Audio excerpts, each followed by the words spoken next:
વિજ્ઞાન ધોરણ 8 પ્રકરણ 18 હવા અને પાણીનું પ્રદૂષણ pollution of air and water. પહેલી અને બુજો બંને સમાચાર સાંભળવા ખૂબ જ ઉત્સુક હતા કે તાજમહેલ એ દુનિયાની 7 અજાયબીઓમાં સામેલ છે, પરંતુ તેઓ એ જાણીને નિરાશ થયા આ સફેદ આરસના સ્મારક તાજની સુંદરતા તેની આજુબાજુના વિસ્તારના હવાના પ્રદૂષણને લીધે જોખમમાં છે. હવા અને વાયુના પ્રદૂષણ સામે લડવા માટે કશુંક થઈ શકે કે નહીં તે જાણવા તે બંને આતુર હતા. આપણે જાણીએ જ છીએ કે આપણું પર્યાવરણ અગાઉ હતું એવું રહ્યું નથી. આપણા વડીલો તેમના સમયમાં જોવા મળતા ભૂરા આકાશ, સ્વચ્છ પાણી અને તાજી હવાની વાતો કરતા હોય છે. સમાચારોમાં પણ નિયમિત રીતે પર્યાવરણની ઘટતી જતી ગુણવત્તાના અહેવાલ આવતા હોય છે. આપણે આપણી જિંદગીમાં પણ જાતે જ હવા તથા પાણીની ઘટતી જતી ગુણવત્તાનો અનુભવ કરીએ છીએ. ઉદાહરણ તરીકે શ્વાસના રોગથી પીડાતા લોકોની સંખ્યા સતત વધી રહી છે. એ કલ્પના કરતાં જ ધ્રુજારી છૂટી જાય છે કે શુદ્ધ હવા તથા પાણી સંપૂર્ણ રીતે ઉપલબ્ધ જ નહીં હોય. અગાઉના ધોરણમાં તમે હવા તથા પાણીના મહત્વ વિશે શીખી ગયા છો. આ પ્રકરણમાં આપણે આજુબાજુ થતા નુકસાનકારક ફેરફારો તથા આપણા જીવન પર તેની અસરો વિશે ભણીશું. હવાનું પ્રદૂષણ, એર પોલ્યુશન. ખોરાક વગર આપણે થોડા સમય ટકી શકીએ, પરંતુ હવા વિના આપણે થોડી મિનિટ પણ ટકી શકતા નથી. આ સાદી વાસ્તવિકતા આપણને શુદ્ધ હવાનું આપણા માટેનું મહત્વ સમજાવે છે. તમે જાણો છો કે હવા એ વાયુઓનું મિશ્રણ છે. આ મિશ્રણમાં કદના પ્રમાણમાં 78% નાઇટ્રોજન અને 21% ઓક્સિજન હોય છે. ખૂબ ઓછા પ્રમાણમાં carbon dioxide, argon, methane, ozone અને પાણીની વરાળ પણ રહેલા હોય છે. પ્રવૃત્તિ 18.1. ધુમાડા કાઢતી ઈંટની ભઠ્ઠી પાસેથી નીકળતી વખતે તમે તમારા નાકને ઢાંક્યું હશે અથવા ભીડભાડવાળા રસ્તા પરથી પસાર થતી વખતે ખાંસી ખાધી હશે. તમારા અનુભવને આધારે નીચે દર્શાવેલા સ્થળોની હવાની ગુણવત્તાની સરખામણી કરો. બગીચો તથા વ્યસ્ત રસ્તો, રહેણાંકવાળો વિસ્તાર અને ઔદ્યોગિક વિસ્તાર. દિવસના જુદા જુદા સમયે વ્યસ્ત ટ્રાફિકની ચોક્કસ જગ્યાએ નોંધ લો. ઉદાહરણ તરીકે વહેલી સવારે, બપોરે અને સાંજે. ગામડું અને નાનું શહેર. ઉપરની પ્રવૃત્તિઓમાં તમારું એક અવલોકન વાતાવરણમાં જોવા મળતા ધુમાડાના પ્રમાણના ફેરફાર વિશેનું હશે. તમે જાણો છો કે ધુમાડો ક્યાંથી આવ્યો હશે? આવા પદાર્થોનો વાતાવરણમાં ઉમેરો થવાથી તેમાં પરિવર્તન આવે છે. જ્યારે હવા આવા અનિચ્છનીય પદાર્થોથી દૂષિત થાય છે અને સજીવ તથા નિર્જીવ બંને પર નુકસાનકારક અસર કરે છે, ત્યારે તેને હવાનું પ્રદૂષણ કહે છે. હવા કઈ રીતે પ્રદૂષિત થાય છે? How does air get polluted? જે પદાર્થો હવાને પ્રદૂષિત કરે છે તેને વાયુ પ્રદૂષકો, એર પોલ્યુટન્ટ્સ કહે છે. કેટલીકવાર આવા પદાર્થો કુદરતી સ્ત્રોતમાંથી જેવા કે જંગલની આગ કે જ્વાળામુખીના ફાટવાથી આવે છે. અમુક માનવ પ્રવૃત્તિઓ દ્વારા પણ વાતાવરણમાં પ્રદૂષકો ઉમેરાય છે. વાયુ પ્રદૂષકોના સ્ત્રોતમાં કારખાના, વિદ્યુત મથકો, વાહનોના ધુમાડા અને બળતણના લાકડા તથા છાણાના દહનનો સમાવેશ થાય છે. પ્રવૃત્તિ 18.2. તમે સમાચાર પત્રમાં વાંચ્યું હશે કે દિન પ્રતિદિન બાળકોમાં શ્વાસના રોગોનું પ્રમાણ વધી રહ્યું છે. તમારા અડોશ પડોશના ઘરોમાં તથા મિત્રોમાં કેટલા બાળકો શ્વાસ સંબંધિત મુશ્કેલીઓથી પીડાય છે તેની એક મોજણી સર્વે હાથ ધરો. હવાના પ્રદૂષણથી શ્વાસની ઘણી બધી સમસ્યાઓ સર્જાય છે. ચાલો પ્રદૂષિત હવામાં રહેલા પદાર્થો કે પ્રદૂષકોને શોધી કાઢીએ. શું તમે નોંધ્યું છે કે આપણા શહેરમાં વાહનોની સંખ્યા કેટલી ઝડપે વધી રહી છે? વાહનો ખૂબ ઊંચી માત્રામાં પ્રદૂષકો જેવા કે carbon monoxide, carbon dioxide, nitrogen oxide અને ધુમાડો ઉત્પન્ન કરે છે. પેટ્રોલ અને ડીઝલ જેવા બળતણના અપૂર્ણ દહન થવાથી કાર્બન મોનોક્સાઇડ ઉત્પન્ન થાય છે. તે ઝેરી વાયુ છે. તે રુધિરની ઓક્સિજન વહન કરવાની ક્ષમતા ઘટાડે છે. તમે જાણો છો, દિલ્હીમાં નોંધણી થયેલા વાહનોની જો એકની પાછળ એક લાઇન કરવામાં આવે, તેની લંબાઈ વિશ્વની સૌથી લાંબી 2 નદીઓ નાઇલ અને એમેઝોનની કુલ લંબાઈ જેટલી જ અંદાજિત થાય. બુજોને ખાસ કરીને શિયાળા દરમિયાન વાતાવરણમાં કોઈ ધૂંધળું ગાઢ સ્તર જોવાનું યાદ છે, જેને ધુમ્મસ એટલે કે સ્મોગ કહે છે, જે ધુમાડા તથા ઝાકળનું બનેલું હોય છે. ધુમાડામાં નાઇટ્રોજનના ઓક્સાઇડ હોઈ શકે છે, જે અન્ય વાયુ પ્રદૂષકો તથા ઝાકળ સાથે જોડાઈને ધુમ્મસ બનાવે છે. ધુમ્મસને લીધે શ્વાસની તકલીફો જેવી કે અસ્થમા, ઉધરસ તથા બાળકોમાં વીઝિંગ, શ્વાસ મારફતે હવા અંદર બહાર જાય ત્યારે અવાજ ઉત્પન્ન થવાની તકલીફ પ્રેરે છે. ઘણા ઉદ્યોગો પણ હવાના પ્રદૂષણ માટે જવાબદાર છે. સલ્ફર ડાયોક્સાઇડ અને નાઇટ્રોજન ડાયોક્સાઇડ જેવા વાયુ પ્રદૂષકોના મુખ્ય સ્ત્રોત પેટ્રોલિયમ રિફાઇનરીઓ છે. વિદ્યુત મથકોમાં વપરાતા કોલસા જેવા બળતણના દહનને લીધે સલ્ફર ડાયોક્સાઇડ ઉત્પન્ન થાય છે. તે શ્વાસ સંબંધિત મુશ્કેલીઓ ઉત્પન્ન કરે છે તથા ફેફસાને કાયમી નુકસાન કરે છે. તમે અશ્મિ બળતણના દહન વિશે પ્રકરણ 5માં ભણી જ ગયા છો. રેફ્રિજરેટર, એર કન્ડિશનર તથા એરોસોલ સ્પ્રેમાં વપરાતા ક્લોરોફ્લોરોકાર્બન્સ CFS પણ અન્ય એક પ્રકારનું પ્રદૂષક છે. CFC વાતાવરણના ઓઝોન સ્તરને નુકસાન પહોંચાડે છે. યાદ કરો કે સૂર્યમાંથી નીકળતા પારજાંબલી અલ્ટ્રાવાયોલેટ કિરણોથી ઓઝોન સ્તર આપણને બચાવે છે. શું તમે ઓઝોન છિદ્ર વિશે સાંભળ્યું છે?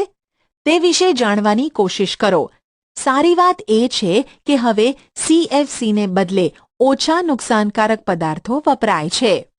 ઉપર દર્શાવેલ વાયુઓ ઉપરાંત ડીઝલ અને પેટ્રોલને બળતણ તરીકે વાપરતા વાહનો પણ સૂક્ષ્મ કણો ઉત્પન્ન કરે છે, જે હવામાં લાંબા સમય સુધી નિલંબિત એટલે કે જળવાયેલા રહે છે. તેઓ દ્રશ્યતા વિઝિબિલિટી ઘટાડે છે. જ્યારે તે શ્વાસમાં જાય છે ત્યારે રોગ પેદા કરે છે. સ્ટીલની બનાવટમાં તથા ખાણ ઉદ્યોગમાં પણ આવા કણો ઉત્પન્ન થાય છે.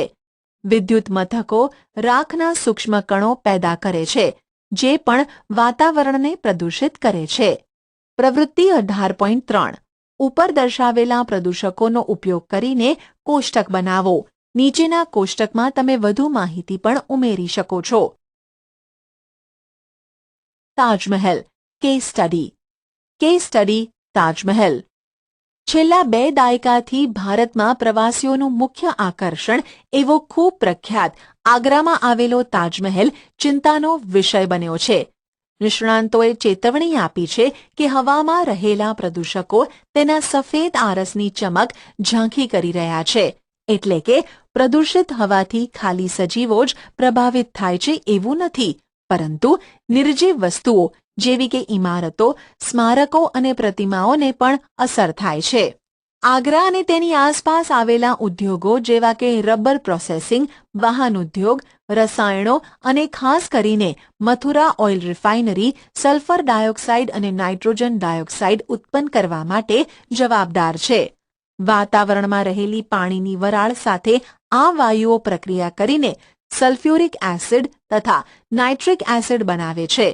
આ એસિડ વરસાદ સાથે નીચે પડીને વરસાદને એસિડિક બનાવે છે, જેને એસિડ વર્ષા કહે છે. એસિડ વર્ષાને લીધે સ્મારકનો આરસ ખવાઈ જાય છે. આ ઘટનાને આરસનું કેન્સર, માર્બલ કેન્સર પણ કહે છે. નિલંબિત સ્થગિત કણો જેવા કે મથુરા ઓઇલ રિફાઇનરી દ્વારા ઉત્સર્જિત થયેલા સૂક્ષ્મ કણો એ આ આરસને પીળો પાડવામાં ફાળો આપ્યો છે. તાજને બચાવવાના બહુવિધ પગલાં સુપ્રીમ કોર્ટે લીધા છે. તેમણે ઉદ્યોગોમાં સ્વચ્છ બળતણ જેવા કે CNG, કોમ્પ્રેસ નેચરલ ગેસ, દબાણયુક્ત કુદરતી વાયુ અને LPG લિક્વિફાઇડ પેટ્રોલિયમ ગેસ, પ્રવાહીકૃત પેટ્રોલિયમ વાયુનો ઉપયોગ કરવાનો આદેશ આપ્યો છે. વધુમાં વાહન વ્યવહારમાં પણ સીસા રહિત પેટ્રોલ વાપરવાની સલાહ આપવામાં આવી છે. તમારા વડીલો સાથે ચર્ચા કરીને જાણો કે 20 થી 30 વર્ષ પહેલા તાજની હાલત વિશે તેમનું શું કહેવું છે. તમારી ચિત્રપોથીમાં તાજનું ચિત્ર મેળવીને લગાડો. મને ખેતીના પાક વિશેના પ્રકરણો યાદ આવ્યા. મને આશ્ચર્ય થયું કે એસિડ વર્ષા ભૂમિ અને વનસ્પતિને પણ અસર કરતી હશે ને. ગ્રીનહાઉસ અસર, ગ્રીનહાઉસ ઇફેક્ટ.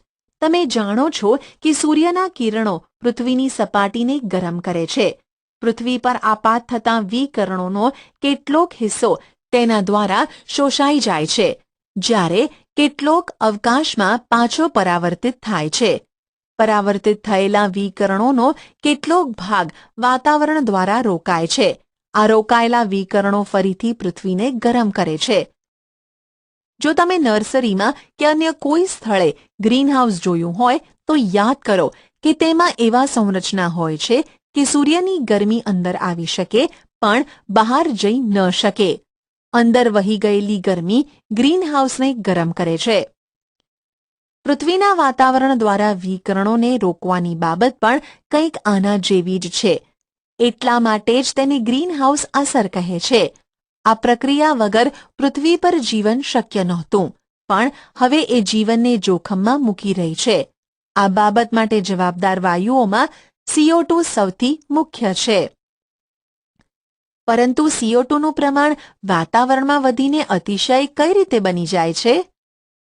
તમે જાણો છો કે CO2 એ હવાના ઘટકોમાંનો એક છે. તમે વનસ્પતિમાં પણ કાર્બન ડાયોક્સાઇડની ભૂમિકા વિશે જાણો છો. પણ જો હવામાં CO2 નું પ્રમાણ ખૂબ વધી જાય તો તે પ્રદૂષક તરીકે કાર્ય કરે છે. શું તમે પહેલીને તેના પ્રશ્નનો ઉત્તર શોધવામાં મદદરૂપ થશો? એક બાજુ માનવ પ્રવૃત્તિઓ દ્વારા CO2 સતત મુક્ત થાય છે, તો બીજી બાજુ વન્ય વિસ્તારો ઘટી રહ્યા છે. વનસ્પતિ પ્રકાશ સંશ્લેષણ માટે વાતાવરણમાંનો CO2 વાપરે છે અને તે રીતે હવામાં CO2 નું પ્રમાણ ઘટાડે છે. વન નાબૂદીને લીધે હવામાં CO2 નું પ્રમાણ વધે છે, કારણ કે જે વનસ્પતિઓ CO2 નો વપરાશ કરે છે તેની સંખ્યા ઘટી ગઈ છે. આમ માનવ પ્રવૃત્તિઓ વાતાવરણમાં CO2 ના જથ્થાને જમા કરવામાં ફાળો આપે છે. CO2 ગરમીને રોકે છે અને તેને અવકાશમાં જતી રહેવા દેતી નથી. ફળ સ્વરૂપે પૃથ્વીના સરેરાશ તાપમાનમાં ધીમે ધીમે વધારો થાય છે, જેને ગ્લોબલ વોર્મિંગ કહે છે. બીજા વાયુઓ જેવા કે મિથેન, નાઇટ્રસ ઓક્સાઇડ અને પાણીની વરાળ પણ આ અસરમાં ફાળો આપે છે. CO2 ની જેમ તેમને પણ ગ્રીનહાઉસ વાયુઓ કહે છે. ગ્લોબલ વોર્મિંગ એક ગંભીર ખતરો. ગ્લોબલ વોર્મિંગને લીધે દરિયાની સપાટીમાં નાટકીય ઢબે વધારો જોવા મળી શકે તેમ છે. ઘણા બધા પ્રદેશોમાં કિનારાના વિસ્તારો અગાઉથી જ પૂરગ્રસ્ત છે. ગ્લોબલ વોર્મિંગને લીધે વરસાદ પડવાની પદ્ધતિમાં, ખેતીમાં, જંગલો, વનસ્પતિ અને પ્રાણીઓમાં વિશાળ શ્રેણીમાં અસરો ઊભી થઈ શકે છે.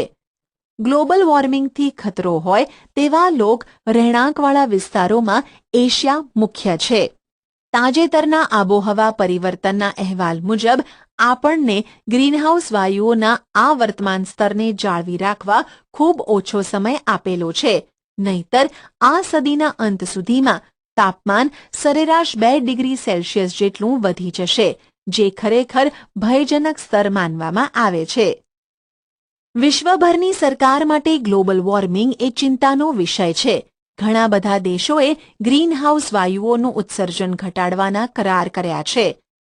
ધ ક્યોટો પ્રોટોકોલ એ આવો જ એક કરાર છે. બુજો એ જાણીને ખૂબ જ આશ્ચર્યમાં છે કે પૃથ્વીના તાપમાનમાં ફક્ત 0.5 ડિગ્રી સેલ્સિયસ જેટલો નાનો ફેરફાર પણ આટલી ગંભીર અસર ઉત્પન્ન કરી શકે છે.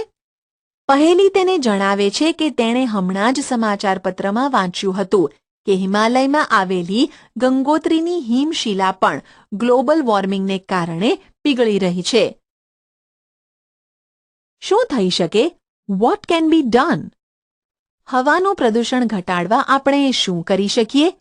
હવાના પ્રદૂષણ સામેની આ લડતમાં આપણી પાસે ઘણા સફળ ઉદાહરણો છે. જેમ કે થોડા વર્ષ પહેલા દિલ્હી એ વિશ્વનું સૌથી પ્રદૂષિત શહેર હતું. ડીઝલ તથા પેટ્રોલ વડે ચાલતા વાહનોના ધુમાડાથી તે ઘેરાયેલું હતું. સીએનજી અને સીસારહિત પેટ્રોલ જેવા બળતણનો બદલાવ લેવાનો નિર્ણય કરવામાં આવ્યો. આ પગલાંના પરિણામે શહેરમાં શુદ્ધ હવા જોવા મળી. તમે કદાચ તમારા વિસ્તારના પણ કેટલાક ઉદાહરણોથી પરિચિત હશો, જેમાં હવાનું પ્રદૂષણ ઘટાડવામાં આવ્યું હોય. તેને તમારા મિત્રો સાથે ચર્ચા કરો. શું તમે ફટાકડાને મનાઈ સે નો ટુ ક્રેકર્સ અભિયાન કે જે ઘણી બધી શાળાઓના વિદ્યાર્થીઓ દ્વારા આયોજિત હોય છે તેના વિશે જાણો છો? તેનાથી દિવાળી દરમિયાન હવાના પ્રદૂષણના સ્તરમાં નોંધપાત્ર ફેરફાર નોંધાયો છે. સરકારી તથા અન્ય સંસ્થાઓ જુદા જુદા સ્થળે હવાની ગુણવત્તાની ચકાસણી નિયમિત રીતે કરે છે. અડોશ પડોશ તથા મિત્રો સાથે આ માહિતીની આપણે આપ-લે કરીને જાગૃતિ પેદા કરી શકીએ. આપણી ઉર્જાની જરૂરિયાતો માટે અશ્મિ બળતણને બદલે અન્ય પ્રકારના વૈકલ્પિક બળતણ વાપરવાની જરૂરિયાત ઊભી થઈ છે. તે સૌર ઉર્જા, જળવિદ્યુત અને પવન ઉર્જા હોઈ શકે છે. પ્રવૃત્તિ 18.4 તમારી શાળાએ જવા માટે તમારી પાસે ઘણા વિકલ્પો છે, જેવા કે ચાલીને જવું, સાયકલથી જવું, બસ દ્વારા જવું કે જાહેર વાહન વ્યવહાર દ્વારા જવું, ખાનગી મોટર દ્વારા જવું કે મોટરમાં સાથે જવું. તમારા વર્ગમાં આ દરેક વિકલ્પની હવાની ગુણવત્તા પર શું અસર થાય તેની ચર્ચા કરો. આપણા તરફથી નાનકડો ફાળો એ પર્યાવરણની અવસ્થામાં મોટો ફેરફાર કરી શકે છે. આપણે વૃક્ષ વાવીએ તથા જે અડોશ પડોશમાં હોય તેને ઉછેરીએ. શું તમે વન મહોત્સવ વિશે જાણો છો, જેમાં દર જુલાઈમાં લાખો વૃક્ષ વાવવામાં આવે છે? બુજોને પહેલી એકવાર એવા વિસ્તારમાં જઈ ચડ્યા કે જ્યાં કેટલાક લોકો સૂકા પાંદડાઓ બાળી રહ્યા હતા. આખા વિસ્તારમાં ધુમાડો ફેલાયેલો હોવાથી તેમને ઉધરસ આવવા લાગી. પહેલીએ વિચાર્યું કે તેમને બાળવા કરતાં ખાતરના ખાડામાં મૂકવા વધુ યોગ્ય છે. તમને શું લાગે છે? જળ પ્રદૂષણ, વોટર પોલ્યુશન. ધોરણ 7માં તમે શીખ્યા છો કે પાણી એ કિંમતી સ્ત્રોત છે. આપણને પાણી જોઈતું હોય તેવી પ્રવૃત્તિઓને વિચારીને તેની યાદી કરો. આપણે જોયું છે કે વધતી જતી વસ્તી, ઉદ્યોગો તથા ખેત પ્રવૃત્તિઓને લીધે તેનું પ્રમાણ ઘટતું જાય છે. તમે એ પણ શીખ્યા છો કે આપણે કપડાં ધોવા, નહાવા જેવી પ્રવૃત્તિઓ દ્વારા પાણી કઈ રીતે ગંદુ થાય છે. એનો અર્થ એમ થાય કે આપણે પાણીમાં કંઈક પદાર્થ ઉમેરીએ છીએ જે તેની ગુણવત્તા બગાડે છે અને તેની ગંધ તથા રંગમાં ફેરફાર કરે છે.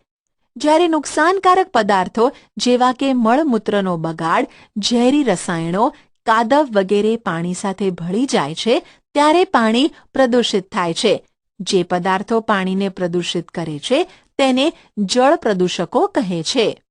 પ્રવૃત્તિ 18.5 પાણીના જુદા જુદા નમૂના નળ, તળાવ, નદી, કૂવા અને સરોવરમાંથી એકઠા કરો. દરેકને અલગ અલગ કાચના પાત્રમાં રેડો. દરેકની ગંધ, એસિડિકતા અને રંગની તુલના કરો. નીચેના કોષ્ટકને ભરો. પાણી કઈ રીતે પ્રદૂષિત થાય છે? How does water get polluted? Case study. Ganga ભારતની સૌથી પ્રખ્યાત નદીઓમાંની એક છે. તે ઉત્તર, મધ્ય તથા પૂર્વ ભારતની લગભગ તમામ વસ્તીનો નિભાવ કરે છે. લાખો લોકો તેમની રોજિંદી જરૂરિયાતો તથા આજીવિકા માટે તેના ઉપર આધારિત છે. World wide fund for nature WWF દ્વારા તાજેતરમાં થયેલા એક અભ્યાસને આધારે ગંગા વિશ્વની 10 મુખ્ય ખતરાજનક નદીઓમાંની એક છે. આપણે આ અવસ્થાએ પહોંચવાનું એક કારણ એ છે કે ગામ અને શહેરો કે જ્યાંથી નદી વહે છે ત્યાંથી તેમાં મોટા જથ્થામાં કચરો, મળમૂત્ર, મૃતદેહો અને બીજી ઘણી નુકસાનકારક વસ્તુઓ સીધી જ નદીમાં ઠાલવીએ છીએ. હકીકતમાં તો નદી ઘણી જગ્યાએ મૃત થઈ ગઈ છે, જ્યાં પ્રદૂષણનું સ્તર એટલું ઊંચું છે કે તેમાં કોઈ પણ જલીય જીવન ટકી શકતું નથી. નદીને બચાવવા માટે એક આશાસ્પદ કાર્યક્રમ જેનું નામ ગંગા એક્શન પ્લાન છે તે 1985માં શરૂ કરવામાં આવ્યો. તેનો હેતુ નદીમાંથી પ્રદૂષણનું સ્તર ઘટાડવાનો છે. જો કે વધતી જતી વસ્તી તથા ઔદ્યોગિકરણ આ સશક્ત નદીને સુધરી ન શકે તે હદે નુકસાન કર્યું છે. ચાલો આ પરિસ્થિતિને સમજવા એક યોગ્ય ઉદાહરણ જોઈએ. ઉત્તર પ્રદેશના કાનપુર પાસે ગંગાનો સૌથી વધુ પ્રદૂષિત હોય તેવો વિસ્તાર આવેલો છે. ઉત્તર પ્રદેશના સૌથી વધુ વસ્તી ધરાવતા શહેરમાં કાનપુર મોખરે છે. લોકો પાણીમાં નહાતા, કપડાં ધોતા અને ગંદકી ફેલાવતા જોવા મળે છે. તેઓ નદીમાં કચરો, ફૂલ, દેવી દેવીઓની મૂર્તિ તથા જૈવ અવિઘટનીય નોન બાયોડિગ્રેડેબલ પોલિથીન બેગ, પ્લાસ્ટિકની કોથળીઓ ફેંકે છે. કાનપુરમાં પાણીનો જથ્થો સરખામણીમાં ઓછો છે તથા પાણીનો પ્રવાહ પણ ખૂબ ધીમો છે. વધુમાં કાનપુરમાં 5,000થી પણ વધુ કારખાના છે, જેમાં ખાતર, ડિટર્જન્ટ, ચામડું તથા રંગના કારખાનાનો સમાવેશ થાય છે. આ ઔદ્યોગિક એકમો ઝેરી રાસાયણિક કચરો નદીમાં છોડે છે. ઉપરની માહિતીને આધારે નીચેના પ્રશ્નોના જવાબ વિશે વિચારો. નદીના પ્રદૂષણ માટે જવાબદાર પરિબળો કયા છે? ગંગાને તેની પૌરાણિક ગરિમા અપાવવા કયા પગલાં લેવા જોઈએ? કચરાના નિકાલ વગેરે નદીમાંના સજીવ પર કઈ રીતે અસર કરે છે? ઘણા ઉદ્યોગો નદી તથા ઝરણામાં નુકસાનકારક રસાયણો છોડે છે. તેના ઉદાહરણોમાં ઓઇલ રિફાઇનરીઓ, કાગળના કારખાના, કાપડની તથા ખાંડની મિલ તથા રાસાયણિક ફેક્ટરીઓ છે. આ ઉદ્યોગો પાણીમાં રાસાયણિક પ્રદૂષણ ફેલાવે છે. જે રસાયણો છોડવામાં આવે છે તેમાં આર્સેનિક, સીસુ અને ફ્લોરાઇડ્સ હોય છે, જે વનસ્પતિ અને પ્રાણીઓ માટે ભારે ઝેરી હોય છે. તેને અટકાવવાના ઉપાયો છે. ઉદ્યોગોએ કચરાનો નિકાલ કરતા પહેલા તેના પર પ્રક્રિયા કરવી જોઈએ, પરંતુ મોટે ભાગે નિયમોનું પાલન થતું નથી. અશુદ્ધ પાણી પણ ભૂમિને અસર કરે છે. આથી તેની એસિડિકતા તથા તેના કૃમિની વૃદ્ધિ વગેરેમાં ફેરફાર થાય છે. અગાઉ પ્રકરણમાં આપણે પાકના રક્ષણ માટે જંતુનાશકો તથા નીંદણનાશકોના મહત્વ વિશે શીખ્યા. જો કે આ બધા જ રસાયણો પાણીમાં દ્રાવ્ય થઈને ધોવાઈ જાય છે તથા ખેતરોમાંથી જળાશયોમાં ભળે છે. તેઓ જમીનમાં ઉતરીને ભૂગર્ભ જળને પણ પ્રદૂષિત કરે છે. શું તમે એવા તળાવ જોયા છે કે જેમાં પુષ્કળ લીલ ઉગતી હોવાને લીધે દૂરથી લીલા દેખાય છે? આવું થવાનું કારણ ખેતરોમાં ખૂબ વધારે જથ્થામાં રસાયણોનું ધોવાણ છે, જે લીલના વિકાસ માટે પૌષ્ટિક દ્રવ્યનું કામ કરે છે. એકવાર લીલ મૃત થાય ત્યારે તે વિઘટકો માટે ખોરાકના કામમાં આવે છે. જળાશયમાંથી પુષ્કળ ઓક્સિજન વપરાઈ જાય છે, જેને લીધે ઓક્સિજનના સ્તરમાં ઘટાડો થાય છે, જે જલીય સજીવોનું મૃત્યુ પ્રેરે છે. પ્રવૃત્તિ 18.6 યાદ કરો. ધોરણ 7માં તમારા વિસ્તારમાં મળમૂત્રના નિકાલની પ્રયુક્તિ શોધી કાઢી હતી. શું તમને યાદ છે કે મળમૂત્રનો કચરો કઈ રીતે ઘરમાંથી એકઠો થતો હતો અને ત્યારબાદ તે ક્યાં જતો હતો? કેટલીક વાર પ્રક્રિયા કર્યા વગરનો જ મળમૂત્રનો કચરો સીધો જ નદીમાં ફેંકવામાં આવે છે, જેમાં ખાદ્ય પદાર્થોનો કચરો, ડિટર્જન્ટ, સૂક્ષ્મ જીવાણુઓ વગેરે હોય છે. શું મળમૂત્ર દ્વારા ભૂગર્ભ જળ પ્રદૂષિત થાય છે? કઈ રીતે? મળમૂત્રથી ગંદા થયેલા પાણીમાં બેક્ટેરિયા, વાયરસ, ફૂગ અને પરોપજીવીઓ હોય છે, જેને લીધે કોલેરા, ટાઇફોઇડ અને કમળો જેવા રોગ થાય છે. સસ્તન પ્રાણીઓના મળમાં રહેલા બેક્ટેરિયા એ પાણીની ગુણવત્તાના સૂચક છે. જો પાણીમાં આવા બેક્ટેરિયા હોય તો તેનો મતલબ એ થાય કે તે મળયુક્ત પદાર્થોથી પ્રદૂષિત થયેલું છે. જો આવું પાણી આપણા દ્વારા વાપરવામાં આવે તો વિવિધ ચેપી રોગ થઈ શકે છે. તમે જાણો છો, ગરમ પાણીમાં પણ પ્રદૂષક હોઈ શકે. હકીકતમાં આ પાણી કારખાનાનું અને વિદ્યુત મથકોનું હોય છે. તે નદીમાં છોડવામાં આવે છે. તે જળાશયનું તાપમાન વધારે છે, જે તેમાં રહેતા પ્રાણીઓ અને વનસ્પતિ ઉપર ઉલટી એટલે કે વિપરીત અસર કરે છે. પીવાલાયક પાણી શું છે અને તે કઈ રીતે શુદ્ધ થાય છે? What is potable water and how is water purified? પ્રવૃત્તિ 18.7 ચાલો રોજબરોજની સામાન્ય વસ્તુઓમાંથી વોટર ફિલ્ટર બનાવીએ.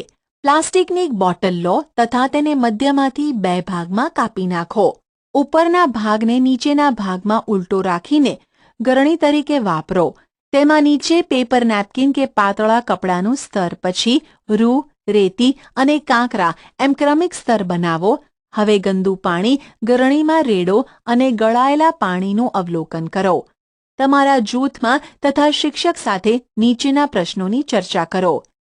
પીતા પહેલા આપણને પાણીને ગાળવાની શા માટે જરૂર પડે છે?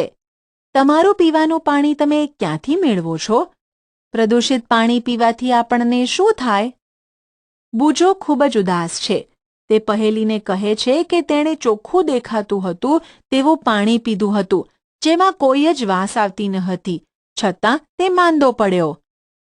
પહેલીએ તેને સમજાવ્યું કે જે પાણી ચોખ્ખું દેખાતું હોય તેમાં પણ રોગજન્ય સૂક્ષ્મ જીવાણુઓ તથા દ્રાવ્ય અશુદ્ધિઓ હોય છે. તેથી એ જરૂરી છે કે પાણીને પીતા પહેલા શુદ્ધ કરવામાં આવે. ઉદાહરણ તરીકે ઉકાળવું. જે પાણી પીવા યોગ્ય હોય છે તેને પીવાલાયક પાણી કહે છે. તમે જોયું હશે કે કઈ રીતે જુદી જુદી ભૌતિક અને રાસાયણિક પ્રક્રિયાઓ પાણીને જળાશયોમાં છોડે તે પહેલા સીવેજ ટ્રીટમેન્ટ પ્લાન્ટમાં પાણીને શુદ્ધ કરવા માટે મદદ કરે છે. તે જ રીતે નગરપાલિકાઓની સંસ્થાઓ પાણીને ઘર વપરાશ માટે મોકલે તે પહેલા શુદ્ધ કરે છે. તમે જાણો છો, દુનિયાની 25% વસ્તી પીવાના સલામત પાણી વિનાની છે. ચાલો જોઈએ કે પાણીને પીવા માટે સલામત કઈ રીતે બનાવવામાં આવે છે. તમે જોયું જ કે પાણીને કેવી રીતે ગાળવામાં આવે છે. અશુદ્ધિ દૂર કરવાની આ એક ભૌતિક પદ્ધતિ છે. કેન્ડલ ફિલ્ટર એક જાણીતું ફિલ્ટર છે. ઘણા બધા ઘર વપરાશ માટે પાણીને ઉકાળવાની પદ્ધતિ વાપરે છે. ઉકાળવાથી પાણીમાં રહેલા જંતુઓ નાશ પામે છે. સામાન્ય રીતે પાણીને શુદ્ધ કરવાની એક રીત ક્લોરિનેશન પણ છે. પાણીમાં ક્લોરીનની ગોળીઓ કે બ્લીચિંગ પાવડર ઉમેરવામાં આવે છે. આપણે સાવધાની વર્તવી જોઈએ કે જરૂરી માત્રા કરતાં વધુ ક્લોરીનની ગોળીઓ ન વાપરવી જોઈએ. શું થઈ શકે? What can be done? પ્રવૃત્તિ 18.8. તમારા વિસ્તારમાં જલ પ્રદૂષણ વિશેની જાગૃતિના સ્તર વિશે સંશોધન કરો. પીવાના પાણીના સ્ત્રોત તથા મળમૂત્રના નિકાલની પદ્ધતિઓ વિશે માહિતી એકઠી કરો. સામાન્ય રીતે સમાજમાં થતા પાણીજન્ય રોગો કયા છે? તમે તમારા સ્થાનિક ડોક્ટર કે સ્વાસ્થ્યકર્મીને આ માટે મળી શકો. આ બાબત પર કામ કરતી સરકારી અને બિનસરકારી સંસ્થાઓ કઈ છે? જનજાગૃતિ માટે તેઓ કયા પગલાં લે છે? નદી કે તળાવમાં પ્રદૂષિત પાણી સીધું ન ઠલવાય તે માટે ઔદ્યોગિક એકમો માટેના કાયદાઓનો સખ્તાઈથી અમલ થવો જોઈએ. દરેક ઔદ્યોગિક વિસ્તારોમાં વોટર ટ્રીટમેન્ટ પ્લાન્ટ નાખેલો હોવો જોઈએ. પોતાના સ્તરે પણ આપણે પાણીને જાણી વિચારીને વાપરવું જોઈએ અને તેનો બગાડ ન કરવો જોઈએ. રિડ્યુસ, રીયુઝ અને રિસાયકલ એ જ આપણો મંત્ર હોવો જોઈએ. તમારા રોજિંદા કાર્યો વિશે વિચારો. તમે પાણી કઈ રીતે બચાવી શકો? આપણે ધોવા માટે અને ઘરકામના અન્ય કામ માટે સર્જનાત્મક વિચારીએ તો વાપરેલા પાણીને જ ફરી વાપરી શકીએ. ઉદાહરણ તરીકે, શાકભાજી ધોવામાં વાપરેલા પાણીને બગીચામાં છોડને નાખવા માટે વાપરી શકાય. પ્રદૂષણ હવે કંઈ દૂરની વાત નથી રહી. તે આપણા રોજિંદા જીવનની ગુણવત્તા પર અસર કરી રહ્યું છે. જો આપણે બધા આપણી જવાબદારી નહીં સમજીએ અને પર્યાવરણલક્ષી પદ્ધતિઓ નહીં વાપરીએ તો આપણા ગ્રહનું ટકી રહેવું જોખમભર્યું છે. પારિભાષિક શબ્દો: વાયુ પ્રદૂષણ, એર પોલ્યુશન, રાસાયણિક દૂષણ, chemical contamination, global warming. Global warming, greenhouse અસર, ગ્રીનહાઉસ ઇફેક્ટ. પ્રદૂષકો, પોલ્યુટન્ટ્સ. પીવાલાયક પાણી, પોટેબલ વોટર. જલ પ્રદૂષણ, વોટર પોલ્યુશન. તમે શું શીખ્યા? વાયુ પ્રદૂષણ એ એવી અશુદ્ધિઓ દ્વારા હવાનો બગાડ છે જે સજીવો અને નિર્જીવો પર નુકસાનકારક અસર કરે છે. પ્રદૂષકો એવા પદાર્થો છે જે હવા અને પાણીનો બગાડ કરે છે. Carbon monoxide, nitrogen oxide, carbon dioxide, methane અને સલ્ફર ડાયોક્સાઇડ એ હવાના મુખ્ય પ્રદૂષકો છે. ગ્રીનહાઉસ વાયુઓ જેવા કે CO2ના વધતા પ્રમાણની લીધે ગ્લોબલ વોર્મિંગ થાય છે. જલ પ્રદૂષણ એ જીવનને નુકસાન કરતા પદાર્થો દ્વારા થતો પાણીનો બગાડ છે. મળમૂત્ર, ખેતીના રસાયણો અને ઔદ્યોગિક કચરો એ પાણીને દૂષિત કરનારા મુખ્ય પ્રદૂષકો છે. પાણી કે જે શુદ્ધ કરેલું હોય અને પીવા માટે યોગ્ય હોય તેને પીવાલાયક પાણી કહે છે. પાણી એ બહુમૂલ્ય કુદરતી સ્ત્રોત છે. આપણે તેનું ધ્યાન રાખવું જોઈએ.